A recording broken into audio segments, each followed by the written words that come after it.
Afternoon, my people. Greetings, my people. Greetings, my people. Today is Monday. I said Tuesday. Monday, January 26th, 2026. It is 6:42 p.m. 6:42 p.m. And I titled this one, Is Black Love an Endangered Thing? Trauma, Materialism, and Low Racial Self-Esteem. Images are advertisements for the mind. Images are advertisements for the mind. And I want to start off this by saying, when I say love and when I say relationship, I'm talking more than just man, woman, male, female. I'm talking about all type of relationships. Parent, child, friends, and of course, male, female, marriage, relationships. Because everything is a relationship. And I think I think when we think about relationships, we can only think about like if it's on like a quote unquote sexual level, right? But we have to think deeper than just that, right? I saw a clip right before, probably about an hour ago, of that, and it was Cameron, and he was talking about like, if he doesn't, and I'm paraphrasing him, I'm not quoting him directly, I'm paraphrasing that. Don't take it personal if he don't speak to you. If you friends and he don't speak to you, don't take it personal because he busy and he got stuff to do. That when his busy schedule stop, then we can reconvene. You can come over to the house, you can kick it, and you can politic. And that's up to each his own situation. Because I'm gonna use me. When my mom transitioned, I learned, because if you got a healthy, good mother, right? Not if you got a toxic mother. If you have a healthy mother and you had a healthy relationship with your mother, you're going to feel the impact of that loss, right? So me personally, I'm a person that has lost a lot of people. So I require different things. I'm not gonna say a lot because I think when we play word association, and I think when we say I require a lot, and I think we have to pick friends based on what you need and not needing this, correct? All right. And what I mean by that is I got solid brothers and sisters that's in my corner, right? I have solid quote unquote friends. And I even learned to stop using that word so loosely, right? I have a solid core of people. And if you are in my circle, and I also lost my brother. So those are power words to me. When by my brother transitioning, and my brother transitioned when I was young. My brother transitioned when he was young, right? So when somebody says, "Oh, my brother, you my brother, you my brother," I require things that my brother was tight, right? So and definitely in the quote unquote black movement or conscious community or whatever, that we are thinking that we just gonna. I think we like the cosplay, or we like the idea of liberation more than we like actually coming together and changing things, right? Because how come? Have you ever noticed that most people are piss poor communicators? And me reading that post by Cameron, and I saw so many people come in saying, "Oh, it's 2026. Wow, we still having these type of conversations. We ain't in high school no more. What's understood don't need to be explained." I talk to my people every 4 5 months. That's cool. Like I said, pick your friends based on what you need, not based on neediness, not based on stop giving yourself to one-sided relationships. Right? So if you call yourself my brother, and I'm a person that people call, I'm a wise person that people call a lot. So sometimes people like to call you and trauma dump, right? Sometimes when you are an empath, and I like to shorten the word and say, when you are an empath, you have a high level of empathy. Does that make sense? All right. So you have a high level of empathy.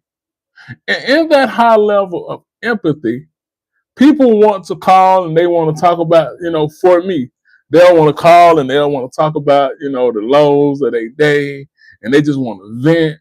And for me, up until until a year or so ago, I used to allow that. I used to allow that because I felt like that's what a friend had to do. See, we have to even understand what that word entails. See, we think a friend is somebody that you hang out with, this and that. A friend, you don't have to talk. You don't have to talk to your friends every day. I have friends that I don't talk to every day. But if I call them, and guess what? A lot of my bros, they work a lot. A lot of people I know, they work a lot. They're quote unquote busy. But the type of people I have in my circle is, say I have a friend that I've been friends with for about 20 years, and he works a lot. And he just texted me right before I went on live. And we don't talk every day. But if I hit him up, even if he don't answer, guess what he'll do? Next day he'll answer me. He'll text me. He'll say, "Yo, everything good?" And a lot of times it's, "Yeah, man, everything good. I'm just checking on you. I'm just checking to make sure you good." Cause see, we like to get on the soapbox. We like to fall under the soapbox of the area of activity that I talked about of the media. And we like to look at everybody with these woe is me stories and say how the world is against black men. The world is against black women. We don't have nobody. And sometimes for me, a lot of times I just call and be like, "Yo, I don't want nothing, dog. I just want to check on you." Because the pressure of this world is a lot. But notice we all conditioned to want to be separate, not really want to call nobody, to be alone. We have embraced being alone. We've embraced being alone.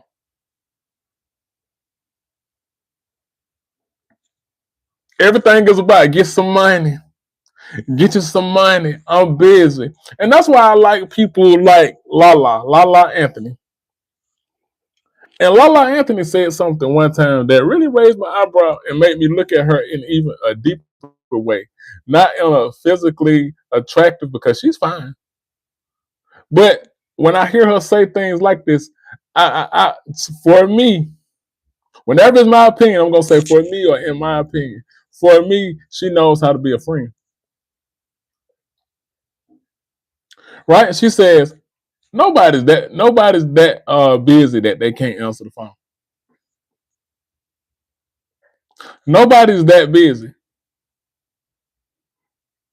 She says, I got a hellified schedule. And if I meet somebody and they tell me they so busy, I don't have time for it. Right? But this is part of the conditioning, right? That everybody's so busy. That everybody's so, oh, I don't have time. Oh, I don't answer the phone. My friends got to know I probably won't answer the phone for 5 or 6 months. I don't have to talk to my friends 5 or 6 months. It's ridiculous. No, you don't have to talk every day, but how often do you check on your people? People are going through it out here, but we don't care. Everything is individualism. Us as black people, African people, I'm African. I don't come on my live telling me you ain't no African. No, you're not African. And our strength is in our connectedness. That's why they work overtime to keep us so divided. That's why the methodology of the Willie Lynch is so vital. Fear and distrust, keeping us separated. And then what bothers me is that we get a kick out of being separated, right? But then we talk about how we don't need to deal with each other every day, how we don't have to talk to each other every day. We don't have to really communicate with each other every day. All of that, people need to understand. I got a lot going on. Fair game. But what's crazy, then when we want to sing other people's praises in our low racial self-worth, we'll talk about how Mexicans stick together, how Asians and Chinese and Arabs stick together.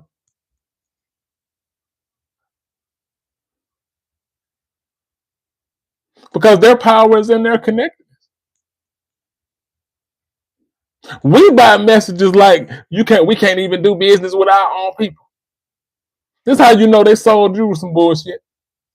You can't even do business with black people. You got to go do business with everybody else. And all these Arabs, these Chinese, they come into our neighborhood and set up shop and get our same money that we say we can't shop with each other. How is that possible? Because we don't see no value in each other. We see value in each other the way the system sees value in us.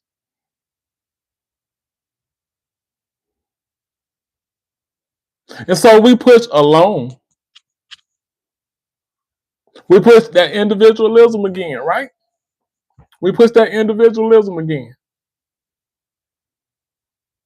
And then as soon as somebody get some money and make something out themselves,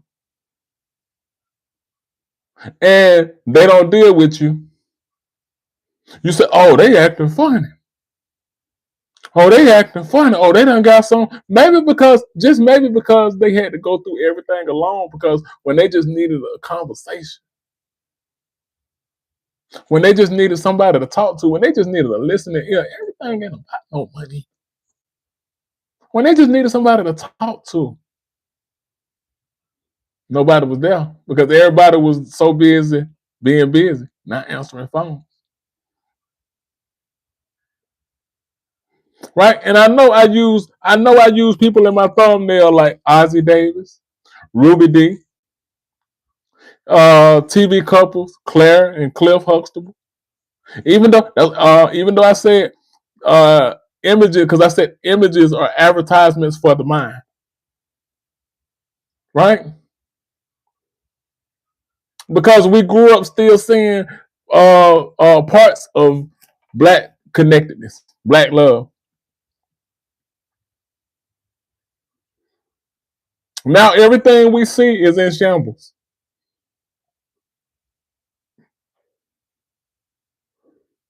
We don't see sitcoms how we used to see them. I mean, even though it was programming and they tell you right there, sitcom, why we program you. We were getting images like a different world where they were showing black people going off to college. Now we could talk about the miseducation. And we could talk about how the academy, conditions you. But those weren't images of genocide. Right? I was on a panel probably about 2 weeks ago, and it was a sister, and this sister looked like she was anywhere from 33 to 35 years old, or 36 years old at the most. And there were a range of age of brothers, including myself, who in my 40s. The oldest brother on there, I think he was like in his 60s, and the other ones was just scattered in ages. And the level of understanding that these brothers had, she began to try to talk about like emotional availability. Men understanding being emotionally available. And one of the reasons that relationships and black love is so endangered is because we don't understand. We don't. First of all, we don't understand emotions. For most dudes, we think emotions are feminine. When everybody feels emotions, anger, sorrow, happiness, joy, all of these are emotions. But because we have conditioned people that tell us, like, and the same thing goes for the females. I remember saying this, and I'm gonna get back to that panel. I remember saying this when it came to Clarissa Shields. I even did a live before it came and turned to something else, right? And I was talking about how females, black females, love to talk about how there's no safe space for them and how they're always under attack. And the moment they come across a woman or a female that have a different opinion or they don't like her, they subject her to that same unsafe space and no safety. And we do each other the same way when it comes to emotions. I did a few shorts, and I was talking about my son, mom, and I, who are that's one of my best friends. And I was saying in that thing right before I get back to the panel, I was saying in that short about how if he listens to Corey Holcomb, he's a red flag. And I talked about and I mentioned in that short that my son, mom, and I are the best of friends. We just and we're great co-parents. And the dumb Donalds in the comments. Well, if y'all so this, and I said we never have had a falling out. And they said, well, if y'all was so this, why you didn't marry her? What they got to do with emotions? Why you didn't marry her? See, I could tell you a simp already. You giving simp energy. And I told you, people that suffer from self-hate, it's always about labeling somebody.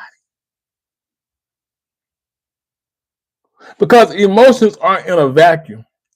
Emotions aren't monolithic.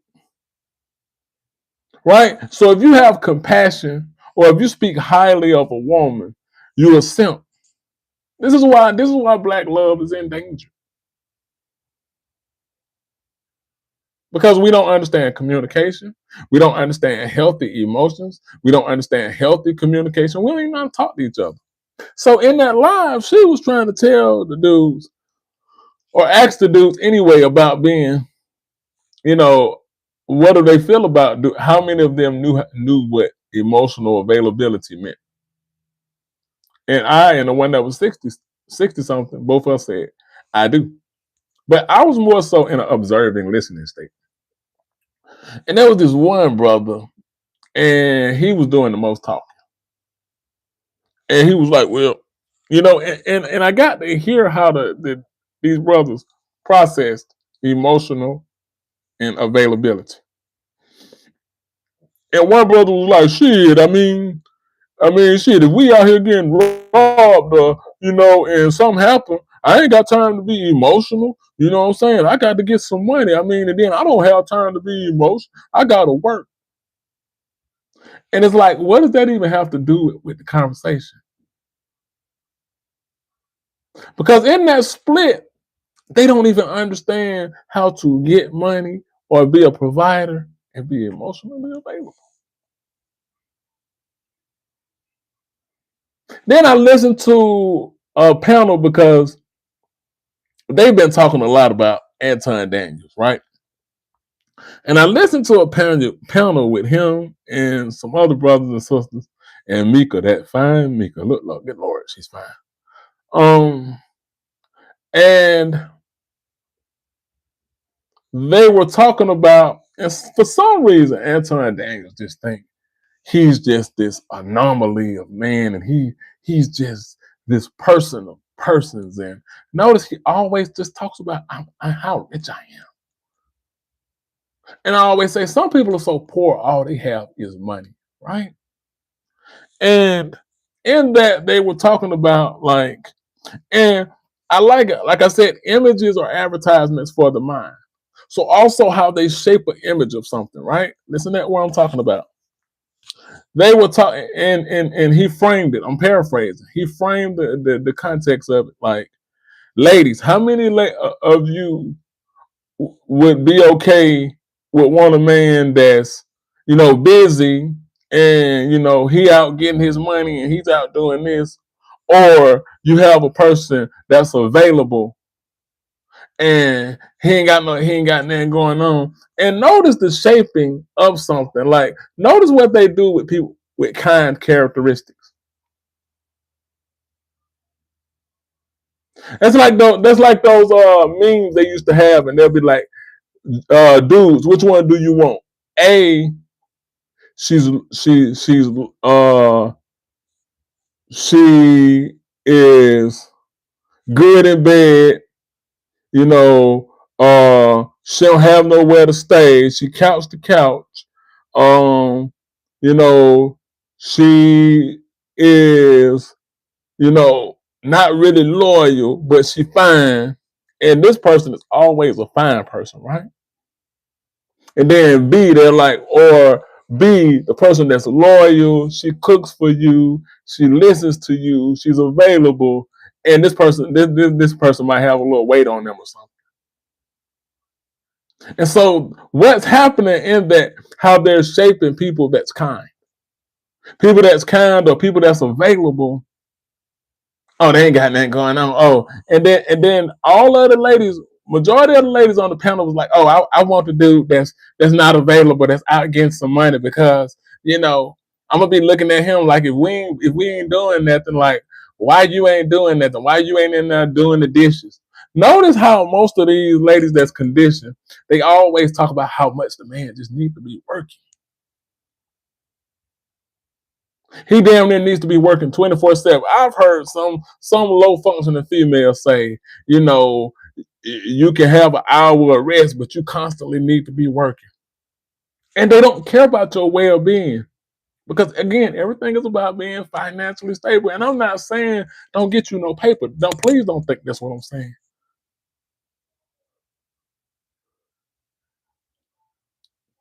But we such in the rat race, we're such the rats in the Skinner box being BF Skinner. Nobody wants to look up BF Skinner. We're such the rats in the Skinner box, and we think that because we're making all of these moves that we're doing something, but we don't even understand the maze we're in. We don't even understand the value is in the healthy people that are around us. I didn't say all the people, and most of the females on that panel was talking about how they want a brother that's not that much available, but he got some money.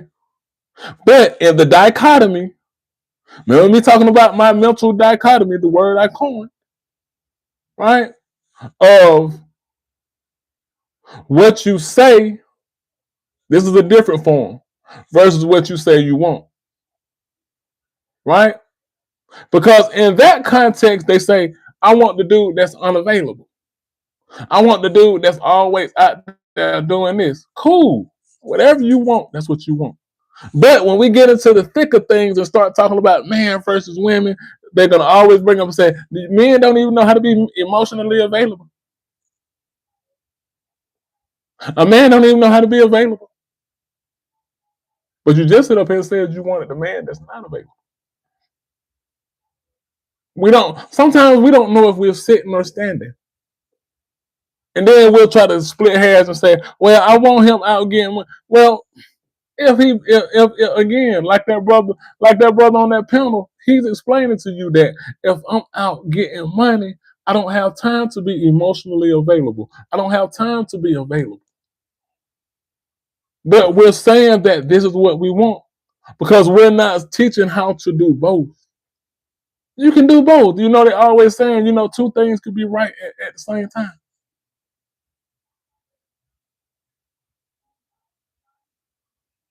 And they always shape it that the person that answers, see, this is where how we force bad communication.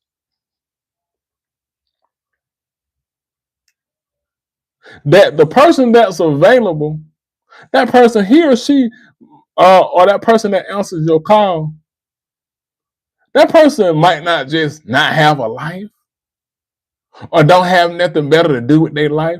Maybe that person actually likes you. But we're so busy trying to do what society says when society doesn't know. Because I read in that last line about how they shape your mind through the Tavistock Institute of Human Relations.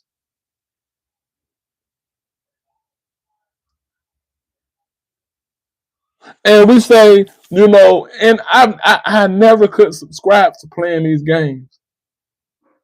That you don't have to don't answer the phone and don't you gotta wait for a while. Man, nobody have time to play that game. If I have to play that game with you, I don't want it. I want to be able to express what I feel and let it be that. You express to me what you feel and we deal with it. We unpack it. I feel, in my opinion, that's the adult way. That's the mature way. We think available means just loser. Just like we think kind, we think all of this stuff. Society has shaped you to make you think that all of these things mean a sucker. I had a female tell me one time, nice mean easily to fool, so you shouldn't be a nice guy because society gonna take advantage of you. And I'm like, and she meant that.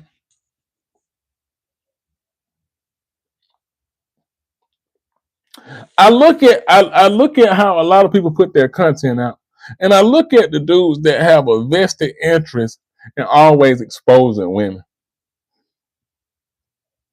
I look at the females that have a vested interest in always trying to expose men.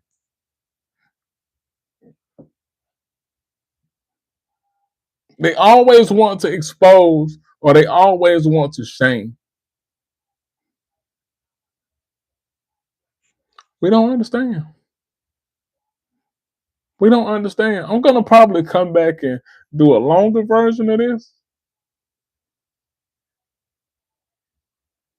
but sometimes I feel like it's basically too late. These lessons should have been being taught 10, 15.